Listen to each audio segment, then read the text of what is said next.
Welcome to Southwest Desert, where adventure meets the arid beauty of the American Southwest. Join us as we explore the rugged landscapes, uncover hidden historical gems, and dive deep into the rich legends and culture of this iconic region. Subscribe now and hit the bell icon so you don't miss out on the latest desert adventures. Please leave a like or comment. This is very helpful. Let's journey together into the heart of the Southwest Desert.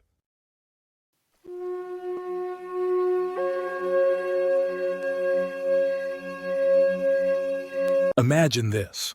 You're driving through the scorching Arizona desert when your wagon wheel hits a deep rut. The impact is so violent that the wooden floor beneath you splinters and cracks.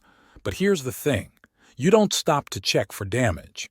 You keep rolling for miles across the barren landscape until you finally glance back and realize with horror that your cargo is gone. Not just any cargo, a solid gold bar weighing 400 pounds and worth more than most people would see in a lifetime.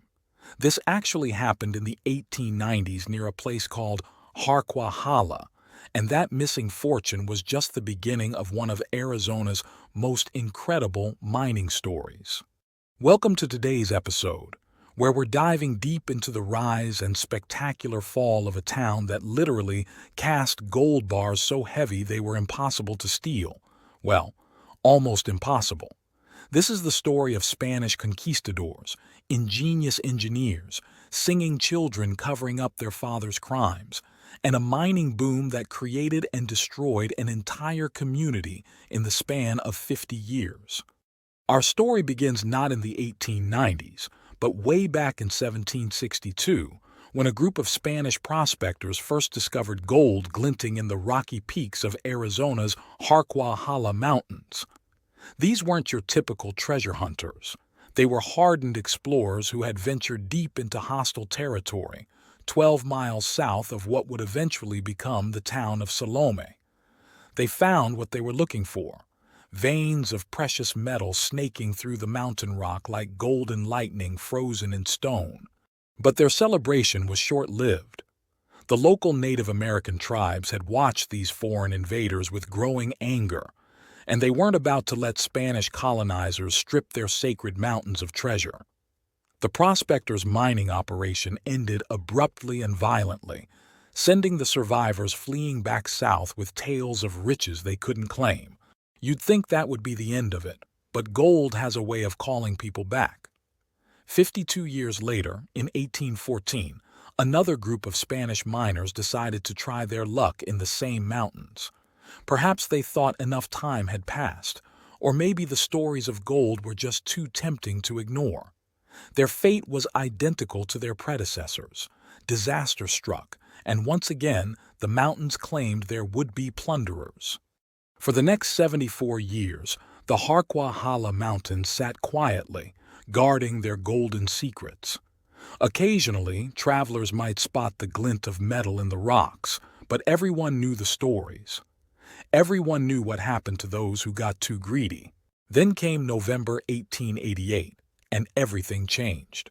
Three men, Harry Walton, Robert Stein, and Mike Sullivan, decided they were tougher, smarter, or perhaps just more desperate than those who had come before. They staked two claims in those same dangerous mountains, targeting what they called the Bonanza and Golden Eagle veins. Unlike their Spanish predecessors, these American prospectors had timing on their side. The Indian Wars were winding down, and the federal government was actively encouraging Western expansion and mining. Word of their discovery spread like wildfire across the Arizona territory. Within months, what had been empty desert was crawling with miners, merchants, gamblers, and every type of fortune seeker you could imagine. They called their settlement Harquahala, and by March 1891, it was important enough to have its own post office. The town that sprouted from the desert was everything you'd expect from a Wild West boom town, and then some. A stage line connected Harquahala to the nearest major settlement at Sentinel, bringing in supplies and taking out gold. The main street bustled with general stores selling everything from pickaxes to beans, while saloons provided liquid courage for miners heading into the dangerous tunnels each morning. The first saloon perfectly captured the town's rough-and-ready spirit. It started as nothing more than a canvas tent with a 5-gallon jug of whiskey, but it represented something important. Civilization, such as it was, had arrived in the mountains. Soon there was even a newspaper, the Harqua Hala Miner, spreading news and gossip throughout the mining district. But the real transformation came when businessmen named Hubbard and Bowers acquired the mining property and decided to go big.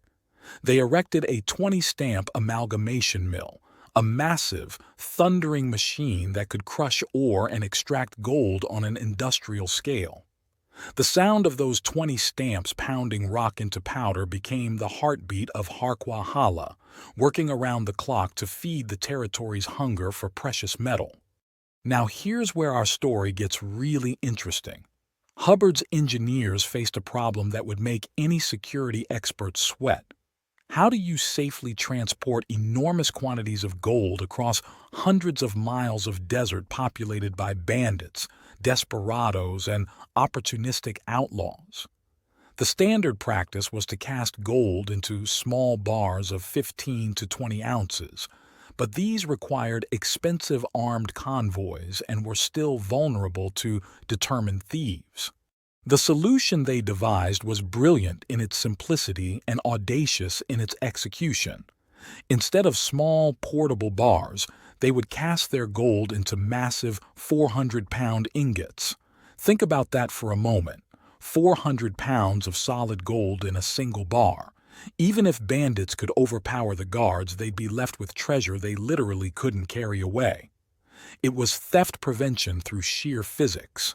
But as our opening story revealed, this ingenious system had its own problems.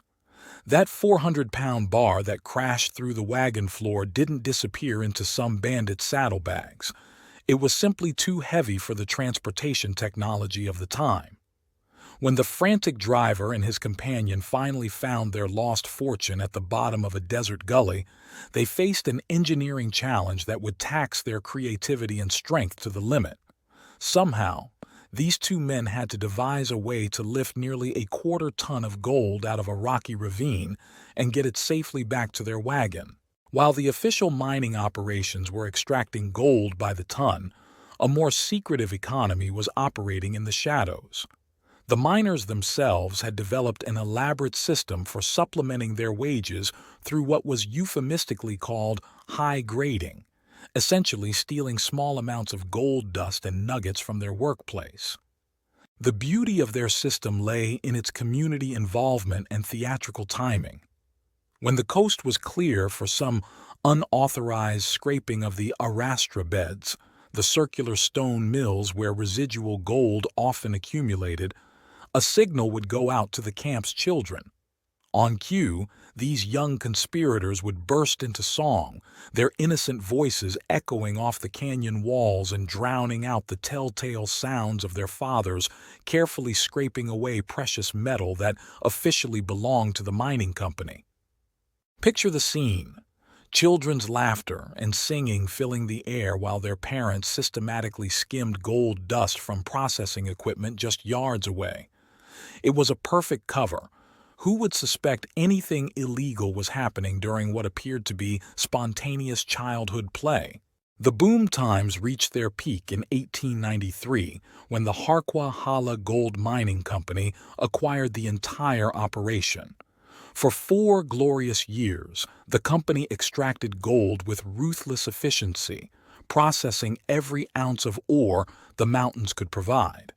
The 20-stamp mill worked continuously, and those massive 400-pound bars became a regular sight on the roads leading out of the mountains. But gold rushes, by their very nature, are temporary affairs. In 1897, just 4 years after the company's acquisition, the inevitable happened. The ore body was completely exhausted. The Bonanza and Golden Eagle veins that had created an entire town had been mined out, leaving behind nothing but empty tunnels and broken dreams. What followed was a 40-year death spiral that perfectly illustrated the boom and bust cycle of American mining. A succession of owners and lessees tried to make the mines profitable again, working them intermittently whenever gold prices rose or new extraction technologies offered hope. But these were desperate ventures, scratching at the margins of an exhausted resource. During this long decline, Harquahala gradually transformed from a bustling mining town into something much more melancholy. The post office that had opened with such fanfare in 1891 closed in 1918, reopened briefly as Harqua in 1927, then shut down permanently in 1932. Each closure marked another step in the town's retreat from relevance. The physical town withered along with its economic prospects. The merchants packed up their stores. The saloon keepers moved on to more promising locations, and even the Harqua Hala Miner published its final edition. Families loaded their possessions onto wagons and headed for opportunities elsewhere, leaving behind the buildings that had briefly housed their dreams of fortune. By the late 1930s, Harquahala had completed its transformation from boom town to ghost town.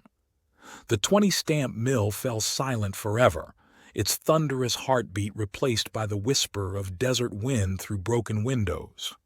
The buildings that once bustled with activity became home to lizards and pack rats, their wooden walls weathering and warping under the relentless Arizona sun. Today, visitors to the site find only a cluster of collapsed buildings and crumbling ruins scattered across the desert floor.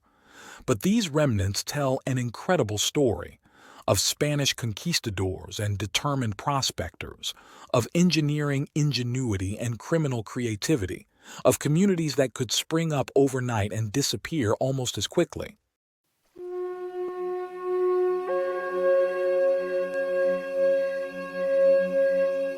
Imagine this.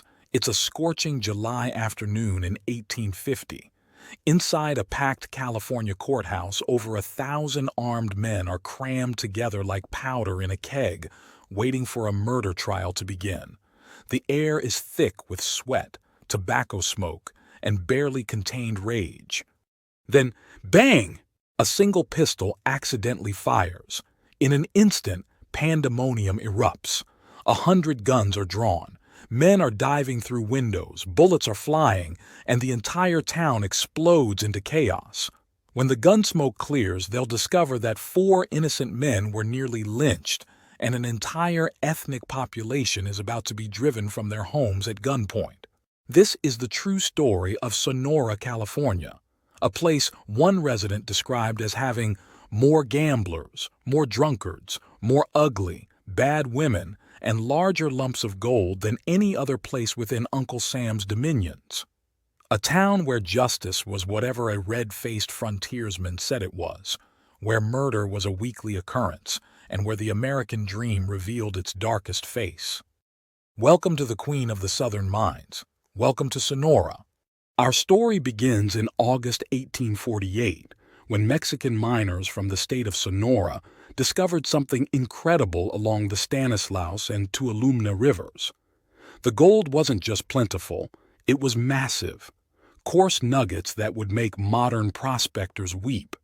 Men were pulling several ounces a day from the ground when most miners elsewhere would kill for half an ounce. But news like this doesn't stay secret long in Gold Rush, California. By early 1849, American miners packed river steamers to Stockton, then raised continuous dust clouds on the trail to Sonora. At night, campfires stretched from Stockton to the mountains, a constellation of greed lighting up the California darkness. By year's end, over 14,000 people had descended on the district, 10,000 Mexicans who considered this ancestral land, and 4,000 Americans who considered it their God-given right to take it. The town that emerged was unlike anything California had seen. Adobe buildings with Spanish balconies stood beside American structures with false fronts. Saloons featured crystal chandeliers and what accounts delicately called sexy paintings. On Sundays, you could witness Mexican bullfights, traveling circuses, or listen to a mysterious woman in black velvet who sang Italian arias while playing piano. Sonora had become the most cosmopolitan, most prosperous, and most dangerous town in the southern mines. With 5,000 residents, it was a genuine city in the wilderness.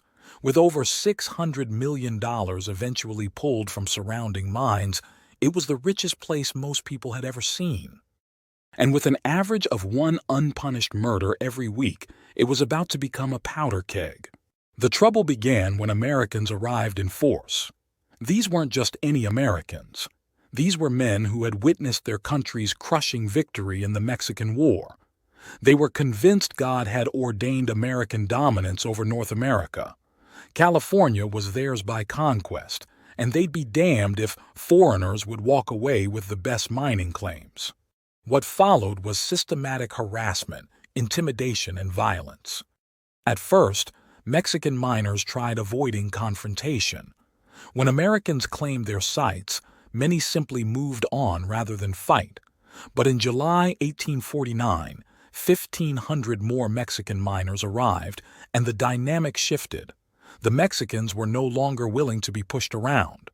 The result was an explosion of violence. Within a month, 12 men lay dead around Sonora. Some Mexican miners, driven to desperation, formed outlaw bands. American miners began sleeping with gold dust under their pillows, but thieves would rob them even then. The local newspaper captured the atmosphere. No man dreams of traveling without the pistol and the knife. In June 1850, California's legislature poured gasoline on this fire by passing the foreign miners' tax, $30 monthly from all foreign miners. That was more than many miners made in a month, designed to drive Mexicans out entirely. When the tax collector arrived in Sonora, the Mexicans had had enough. Thousands held mass meetings, denounced the tax, and swore to defy authorities. Americans responded by organizing rifle companies and setting up armed street patrols. Mexican guerrilla raids escalated. The town had become a pressure cooker. The explosion came on July 10, 1850. Miners discovered 3 Indians and 1 Mexican burning 2 American bodies. Without waiting for explanation or investigation, they concluded the 4 were murderers, bound them, and marched them into Sonora at gunpoint. The town erupted into frenzy. During preliminary hearings, hundreds of armed citizens converged on the courthouse. Suddenly, the prisoners were snatched away and dragged to a hilltop tree. The mob selected its own jury, held its own trial, delivered its verdict: guilty. Ropes became nooses. The Mexican was already swinging when Sheriff George Work crashed through the crowd with revolvers drawn. Somehow, incredibly, he and his deputy halted the lynching and got the prisoners to jail. 4 days later, rumors reached Sonora that Mexican guerrillas were camped nearby. Work assembled 20 riders and struck out to investigate. When they returned, they brought 110 Mexican prisoners, all branded as murder suspects. Word of mass arrests spread and miners poured into Sonora. By trial day, over 1,000 armed men had descended on town. The courthouse was packed beyond capacity with men carrying revolvers, knives, and rifles. That's when the accidental pistol discharge triggered pandemonium. 100 guns were drawn. The courthouse instantly disgorged its contents by every door and window.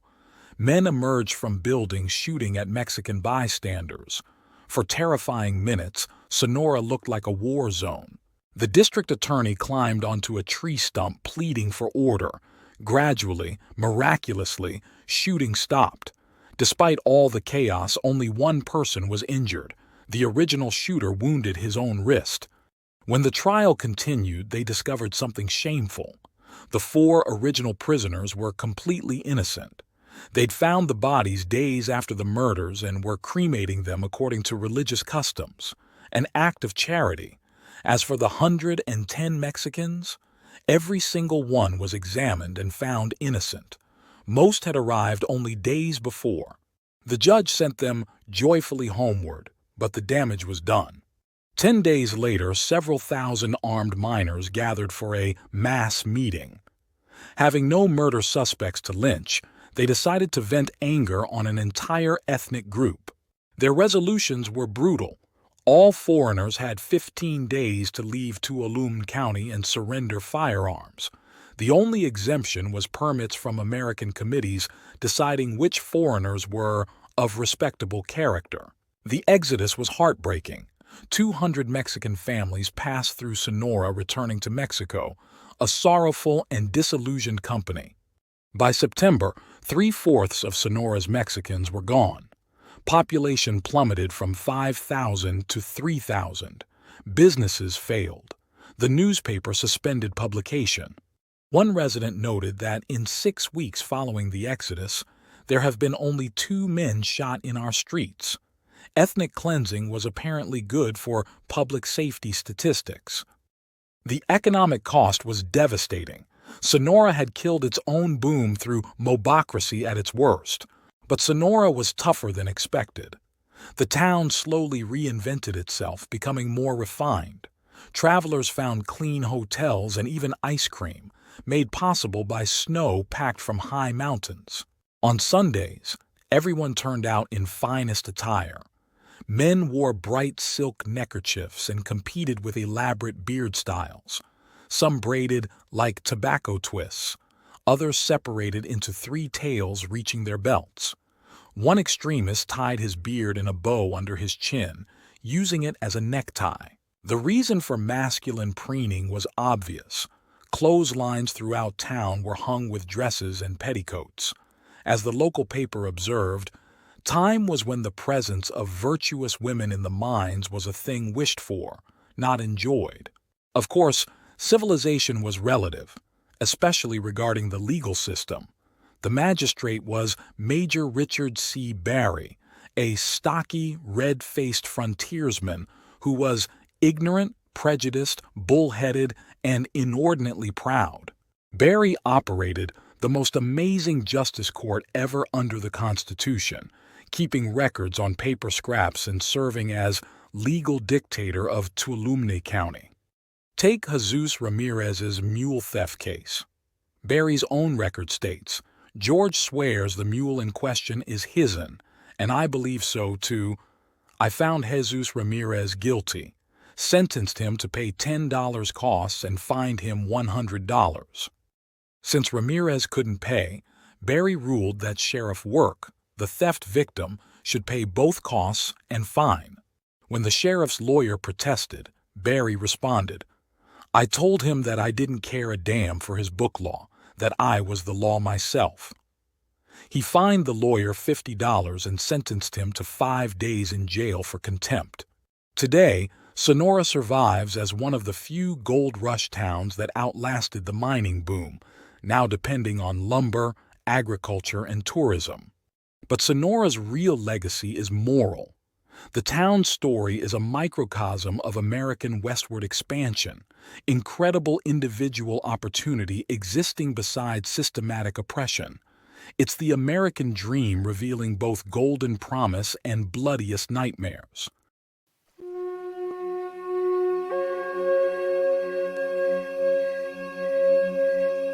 In autumn 1870, thousands of prospectors flooded a narrow Utah canyon, convinced they'd found the West's greatest treasure. Ore was testing at $20,000 per ton.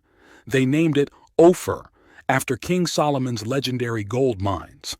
The excitement was electric, dreams were golden, and everyone knew they were witnessing history. They were completely wrong about what treasure they'd found. Today's story reveals how soldiers chasing Indian ammunition stumbled upon America's most deceptive mining boom, where gold's absence created industrial empires, where silver and lead built railroad fortunes, and where the biggest winners ignored what everyone else desperately sought. This is Ophir, Utah, the gold rush that wasn't. The story begins in the mid-1860s with General Patrick Connor, whose California volunteers were stationed in Utah Territory to maintain peace between Mormon settlers and Native American tribes. But Connor seemed more interested in what lay beneath Utah's landscape than what happened on its surface. His troops spent unusual time exploring remote valleys and investigating mineral prospects, suggesting Connor's real mission involved geology rather than politics. During an exploratory mission through Rush Valley, Connor's soldiers made a discovery that changed everything. Local Native Americans had been crafting rifle slugs and ornaments from what appeared to be pure lead and silver. The indigenous peoples had developed sophisticated metallurgical skills, fashioning beautiful jewelry and effective ammunition from local materials. For soldiers who'd heard countless California gold stories, seeing Native Americans casually working precious metals was electrifying. In 1865, Connor's men systematically tracked the source of these materials through rugged terrain until they reached East Canyon, nestled in the western slopes of the Ophir Mountains.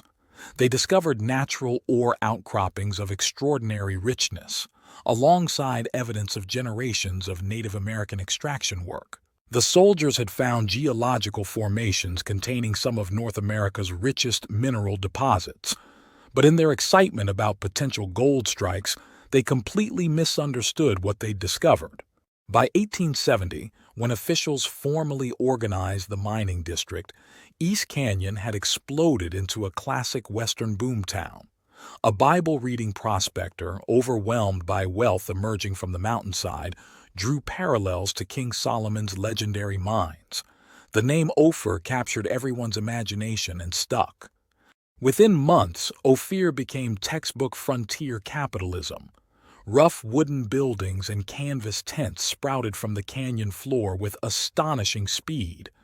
The narrow main street buzzed with saloons, gambling establishments, dance halls, and houses of questionable reputation competing for miners' attention.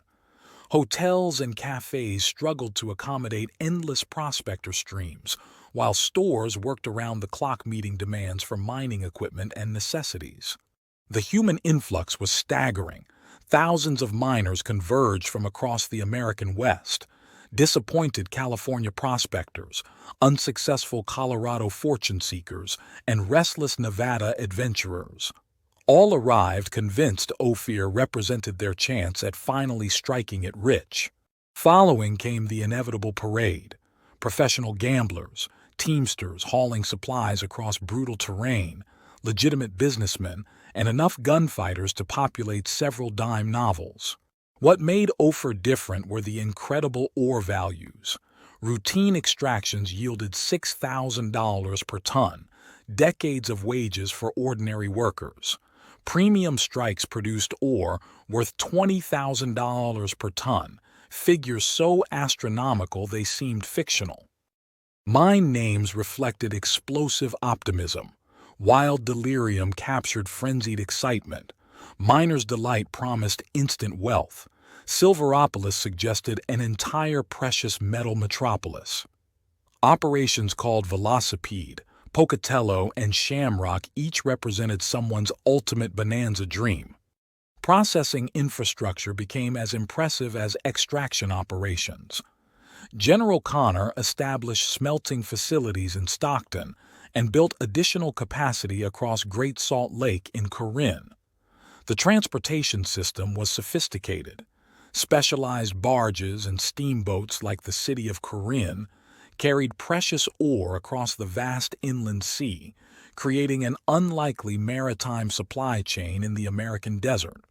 Here's where Ophir's story takes its most fascinating ironic turn. When final production figures were calculated for 1870 to 1900, results revealed one of the most spectacular misunderstandings in American mining history. Total gold production from all Ophir's legendary mines, $329,000. Total silver and base metals value, $13 million. That ratio represents one of Western mining's most dramatic expectation reversals. For every dollar of gold extracted, the mines produced nearly $40 of silver, lead, zinc, and copper. This wasn't a gold rush. It was something far more significant to America's industrial development. Miners had actually discovered one of North America's richest industrial metal deposits. While individual prospectors continued panning for gold flakes, large-scale operations were extracting raw materials that would build America's railroad networks, telegraph systems, electrical grids, and urban infrastructure. Lead became ammunition and pipes, silver-backed currency, and created photographic chemicals, while zinc and copper powered the electrical revolution transforming American cities. Real fortunes weren't made by individual prospectors with gold pans and impossible dreams. They were built by industrial visionaries who understood what Ophir actually represented. The Walker brothers, Salt Lake City's premier banking family, possessed exactly this vision. While individual miners searched for elusive gold deposits, the Walkers invested in industrial-scale processing equipment. They financed Ophir's first stamp mill, the Pioneer, and when it proved spectacularly profitable, quickly added two more, the Brevoort and Enterprise mills. The Ophir and Fawcett smelters soon joined, creating a complete industrial processing operation. The most remarkable success story belongs to Marcus Daly, the Walkers' local agent. Daly understood better than almost anyone that Ophir's real wealth lay in industrial metals, not gold. Using profits from Ophir's silver and lead operations, Daly purchased his own mining claim, providing capital for an even more ambitious venture. With Ophir's industrial metal earnings, Marcus Daly acquired the Anaconda mine in Butte, Montana, transforming him into one of the world's two greatest copper kings. Ophir's silver and lead, not gold, had funded one of America's most powerful industrial empires. Senator W.A. Clark, the other legendary copper king, also recognized Ophir's strategic importance. Using his vast mining fortune, Clark helped finance the San Pedro, Los Angeles, and Salt Lake Railroad, which became the Union Pacific's main line.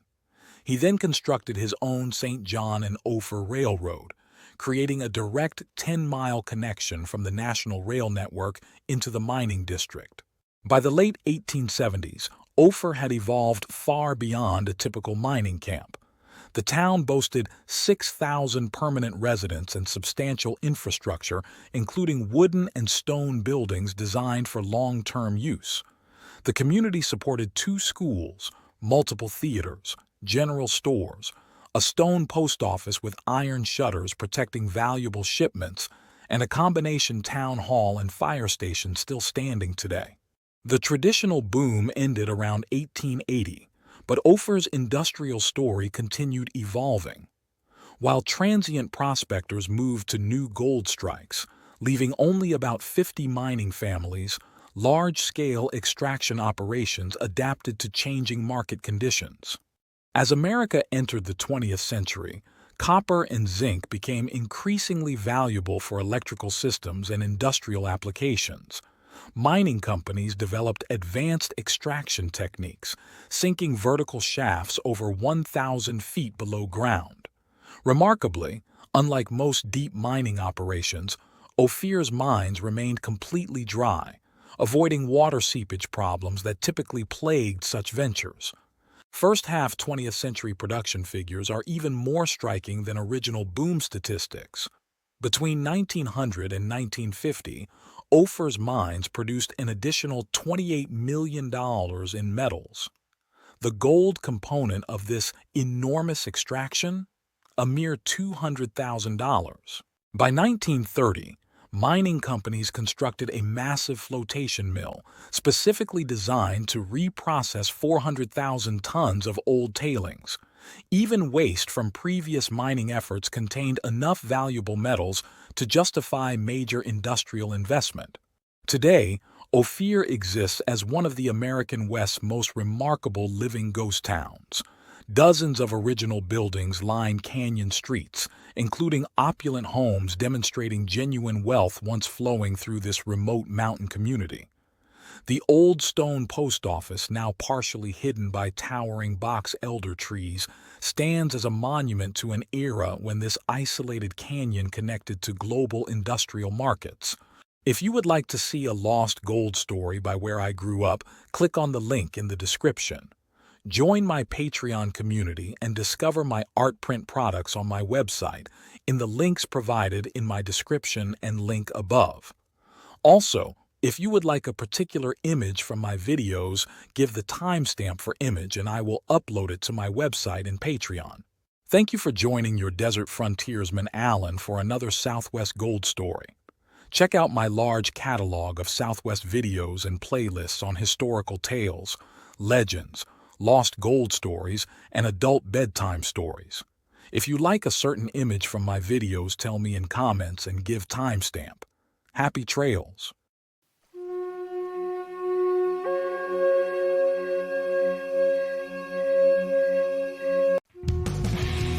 Thanks for watching.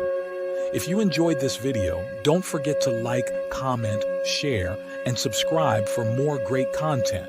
Hit the notification bell so you never miss an update. See you in the next video.